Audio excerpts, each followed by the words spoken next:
तो ऐसा क्यों है कि हम फेलियर से डरते हैं? ऐसा क्यों है कि हम फेल होना ही नहीं चाहते हैं? हमें सिर्फ सक्सेस चाहिए लाइफ में। हम जो भी करें उसमें 100% मुझे सक्सेस मिल जाए। क्या ऐसा पॉसिबल है? क्या आज तक दुनिया में ऐसा कोई सक्सेसफुल इंसान है जो एक बार भी फेल ना हुआ हो? आप किसी की भी बायोग्राफी उठा के देख लीजिए, ऐसा कोई नहीं है दुनिया में जिसे अनसक्सेस ना मिली हो, जिसे फेलियर ना मिला हो। पर ऐसा क्या था, ऐसा क्या हुआ उसकी लाइफ में जो वो अपनी लाइफ में सक्सेसफुल हो गया? इतनी फेलियर्स के बाद भी उसे सक्सेस मिली। तब हम फेलियर से क्यों डरते हैं? हम क्यों नहीं चाहते कि हमें फेलियर मिले? हम ये क्यों सोचकर अपनी लाइफ जी रहे होते हैं कि सक्सेसफुल लोग ही अच्छे होते हैं? हमारे माइंड में ये क्यों क्रिएशन होता है कि हम अगर फेल हो गए तो सब बुरा है और सक्सेस हो गए तो सारा अच्छा है? क्या फिर सक्सेस हमेशा रहेगा वो? फॉर एग्जाम्पल कि आपको कोई कार खरीदी थी, आपने मेहनत की, आपने बहुत सारा एफर्ट किया, आप वो कार परचेज कर लिए, तो आपके लिए वो सक्सेस है। लेकिन क्या वो कार परचेज करने के बाद आपका कोई दूसरा गोल नहीं होगा? फिर मान लो दूसरी चीज खरीदने में आप अनसक्सेस हुए तो वो आपका फेलियर है। मतलब ये नहीं समझ पा रहे हैं हम कि दोनों ही एक पार्ट ऑफ लाइफ है। जिसे सक्सेस मिलती है उसे फेलियर भी फेस करनी पड़ती है। अगर आपको आज सक्सेस मिली है तो हो सकता है कल आपको फेलियर भी फेस करनी पड़े। हमें यह समझने की आवश्यकता है कि फेलियर हो या फिर सक्सेस, दोनों ही पार्ट ऑफ लाइफ हैं।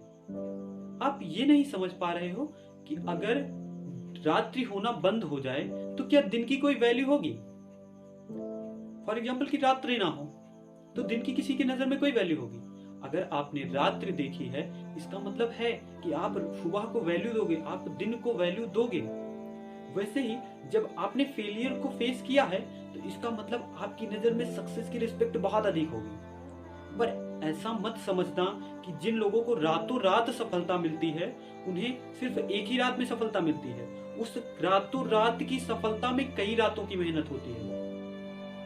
क्या होता है कि हम किसी वीडियो की स्टार्टिंग कर रहे होते हैं, किसी यूट्यूब वीडियो की शुरुआत की, हमने यूट्यूब चैनल स्टार्ट किया, हम नए नए वीडियोस क्रिएट करने लगे, हम अपना 100% एफर्ट देने लगते हैं। और फिर क्या करते हैं, जब कोई निश डिसाइड करते हैं तो उससे रिलेटेड किसी पर्टिकुलर जो क्रिएटर होता है उसका कंटेंट देखते हैं, हम उसके वीडियोस देखते हैं, उसके वीडियोस पे बहुत अधिक व्यूज आ रहे होते हैं, उसकी लाइफ, उसकी लॉयलिटी, उसका लग्जरी लाइफ देखते हैं और क्या करते हैं, हम वहां पे अपनी सक्सेस को वहां पर अचीव करने लगते हैं। हम वो देखने लगते हैं कि उस स्टेट में क्या होगा जब हमें ऐसी सक्सेस मिलेगी। फिर क्या होता है, 4-5 वीडियो, 10 वीडियो, 50 वीडियो अपलोड किए और उसके बाद जब हमारे व्यूज उससे बहुत कम आ रहे होते हैं तो हम उसे कंपेयर करने लगते हैं खुद को। पर क्या उस समय हम इस कंपैरिजन की वजह से ही उस फियर ऑफ फेलियरनेस को फेस कर रहे होते हैं? शायद यही सच है।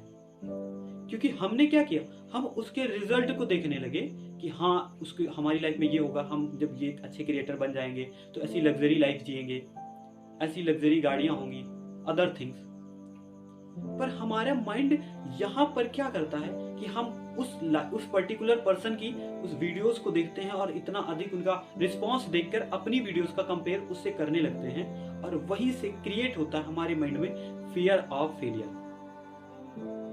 हम उस बात को एक्सेप्ट ही नहीं करना चाहते हैं, हम लोगों से दूर भागते हैं। अगर हमारे फ्रेंड्स हैं, अगर हम किसी एग्जाम में फेल हो गए तो हमारे पड़ोसी भी आके हमारे मजे ले रहे होते हैं, बता रहे होते हैं कि आप फेल हो गए हो, और हम क्या करते हैं, हम उससे दूर भागने की कोशिश करते हैं। हमें इंसल्ट फील हो रही होती है, कई बार हमारी उनसे लड़ाइयाँ भी हो जाती हैं, कई बार हमारे दोस्तों से भी हमारी लड़ाइयाँ हो जाती हैं। जब भी वो फेलियर की बात करते हैं हम उनसे दूर भाग रहे होते हैं, पर वास्तव में हम उनसे दूर फिजिकली तो भाग रहे होते हैं पर मेंटली एक प्रेशर अपने आप पर क्रिएट कर रहे होते हैं, अपनी लाइफ पर क्रिएट कर रहे होते हैं। और याद रखना, जब आप अपने आप पे प्रेशर क्रिएट करोगे, जब आप अपनी गलतियों को एक्सेप्ट नहीं कर रहे होते हो तो एक्चुअली में अपने मेंटल प्रेशर को बढ़ा रहे होते हो। और याद रखना कि जब आपका माइंड रेस्टलेस पोजीशन में होगा तो कभी भी वो एक राइट चॉइस आपको प्रोवाइड नहीं कर पाएगा, एक राइट डिसीजन लेने के लिए आप अक्षम होगे। क्योंकि पीस माइंड जो होता है, जो काम माइंड होता है, वो आपको एक करेक्ट डिसीजन देता है, एक राइट डिसीजन देता है, एक राइट वे क्रिएट करता है कि हाँ ठीक है कोई बात नहीं। तो सबसे बड़ी चीज होती है कि हम उस फेलियर को एक्सेप्ट करें, हम माने कि हाँ मुझसे फेलियर हुई है, मुझसे कुछ गलतियां थी, बहुत गलतियों की वजह से मुझे फेलियर मिली है, पर ये फेलियर कांस्टेंट नहीं है, ये समझने की आवश्यकता है। अगर रात्रि हुआ है तो दिन भी होगा, अगर असफलता मिली है तो सफलता भी मिलेगी। दुनिया में कोई नहीं है जो एक ही बार में सफल हो जाता है, कोई एक दिन में सफल नहीं होता, लेकिन एक दिन तो होता है ना। तो उस एक दिन को लाने के लिए हम मेहनत क्यों नहीं कर रहे हैं? हम मंजिल के बारे में ना सोचकर अगर एक मुसाफिर बनने की कोशिश करें तो बढ़िया बेहतर रिजल्ट मिलेगा। एग्जाम्पल के लिए आप समझो, आप स्वयं को अगर एक जीरो से कंपेयर करो कि हाँ मैं जीरो हूं और मैं यहीं से स्टार्ट करूंगा, क्योंकि लाइफ जब जीरो से स्टार्ट होती है तब आपकी लाइफ में सीखने की सबसे ज्यादा एबिलिटी होती है। आप अधिक से अधिक गेन करना चाहते हो, आपको इससे कोई फर्क नहीं पड़ता कि आपको सक्सेस मिलेगी या नहीं मिलेगी। आपको इस बात से फर्क पड़ता है कि मुझे मेहनत करनी है, मुझे हर दिन अपना बेटर देना, हर दिन अपने आप को मुझे जीतना है, हर दिन अपने आप से मुझे कंपेयर करना है। और शायद ये बेटर तरीका होता है अपने रिजल्ट तक पहुंचने का, अपनी सक्सेस तक पहुंचने का, क्योंकि ना ही फेलियर कांस्टेंट होती है और ना ही सक्सेस कांस्टेंट होती है। अगर सक्सेस है तो फेलियर है, जो फेलियर है तो सक्सेस भी है। तो हम सबसे पहले अपनी लाइफ को, अगर हम फियर ऑफ फेलियर को खत्म करना चाहते हैं, अपनी लाइफ पे पूरी तरह से नष्ट करना चाहते हैं, तो सबसे आसान तरीका है कि हम उसे एक्सेप्ट कर लें। हम मान लें कि हाँ मुझसे कुछ गलतियां हुई थी, इस वजह से मुझे फेलियर मिली है, मुझे शायद कुछ क्वेश्चन अच्छे नहीं किए थे, या फिर मेरा तरीका जो था वो जिस भी सक्सेसफुल लोग थे उनसे थोड़ा सा कम था, पर पहले से बेटर था। जीरो से तो बेटर था ना, आप कुछ नहीं थे उससे बेटर था ना, आप कुछ ना करते उससे कुछ किया वो बेहतर है। कहते हैं कि कुछ ना करना कुछ ना करने से बेहतर होता है। तो लाइफ में पहली चीज है कि एक्सेप्ट कीजिए। दूसरा, उसे एनालिसिस कीजिए, उसे जानने की कोशिश कीजिए कि क्या क्या ऐसी गलतियां हुई, हमसे क्या क्या हमने ऐसा नहीं किया। इसके लिए आप उन लोगों की सहायता ले सकते हो जो उसमें सक्सेसफुल हैं, जो उस एग्जाम को क्रैक कर चुके हैं, या जो उस बिजनेस को पूरी तरह से डेवलप कर चुके हैं, या फिर जो रिश्तों के रिलेशन एक्सपर्ट हैं, उनसे हम कुछ इंफॉर्मेशन गेदर कर सकते हैं और ये जानकारी जरूर पा सकते हैं कि ऐसा कौन कौन सी गलतियां थी, कौन कौन सी मिस्टेक्स थी जिनकी वजह से हम फेल हुए। तो इम्पोर्टेंट क्या रखा हमारी लाइफ में कि हमने उसे एक्सेप्ट किया। जब एक्सेप्ट किया तो हमें ये पता चला कि हाँ इसमें क्या गलतियां थी, क्योंकि हमने उसका एनालिसिस किया। अब एनालिसिस करने के बाद क्या, एनालिसिस करिए कि क्या क्या गलतियां हुई, उसके बाद उनसे सीखिए, उन गलतियों से सीखने की कोशिश कीजिए कि हाँ क्या क्या गलती थी और इन गलतियों को हम कैसे दूर कर सकते हैं। जो सक्सेसफुल थे उन्होंने क्या गलतियां नहीं की, और अगर मुझे फेलियर मिली है तो मैंने क्या गलतियां की थी। अब इन बातों को जब आप समझ लेते हो तो आपके लिए आसान हो जाता है अपना नेक्स्ट वे तैयार करना, अपना वर्जन को अपग्रेड करना, अपने आप को नए तरीके से शो करना, अपनी लाइफ को नए तरीके से जीना। मतलब अब क्या है, अब जब आप शुरुआत करोगे अपनी लाइफ को, अपने मंजिल की ओर आगे बढ़ने की शुरुआत करोगे, तो इस बार आपकी शुरुआत जीरो से नहीं होगी, ये आपको याद रखने की जरूरत है।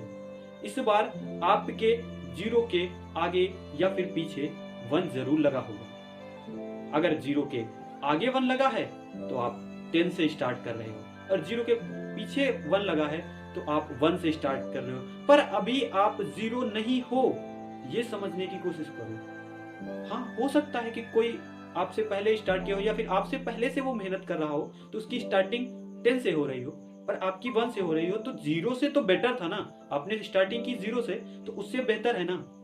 हो सकता है कि नेक्स्ट टाइम आप 5 पे पहुंचो, और नेक्स्ट टाइम आप 10 पे, और हो सकता है नेक्स्ट टाइम में ही आप 100 पे पहुंच जाओ। क्योंकि अभी शुरुआत जीरो से होना बड़ी बात नहीं, क्योंकि जीरो से शुरुआत होती है तो हमारे अंदर सीखने की सबसे ज्यादा एबिलिटी होती है। जब हमें कुछ नया सीखना होता है तो एक्चुअली में अपने आप को जीरो मानना ही बेटर होता है, क्योंकि वहां से हमारे अंदर जीरो इन्फॉर्मेशन जब होती है तो मैक्सिमम इन्फॉर्मेशन को हम अपनी बॉडी में इन्वॉल्व कर सकते हैं, अपने अंदर समाहित कर सकते हैं। और लास्ट होता है कि अपने आप से प्रॉमिस कीजिए कि मैं इस बार जो भी मिस्टेक्स हुई हैं मैं इन्हें दोबारा रिपीट नहीं करूंगा, क्योंकि ये सबसे अच्छा तरीका है खुद को फियर ऑफ फेलियर से बाहर कर देने का। आप याद रखिए कि जीवन में हमेशा एक मुसाफिर की तरह रहिए, एक मंजिल को पाने की, एक मंजिल की लालसा की तरह नहीं।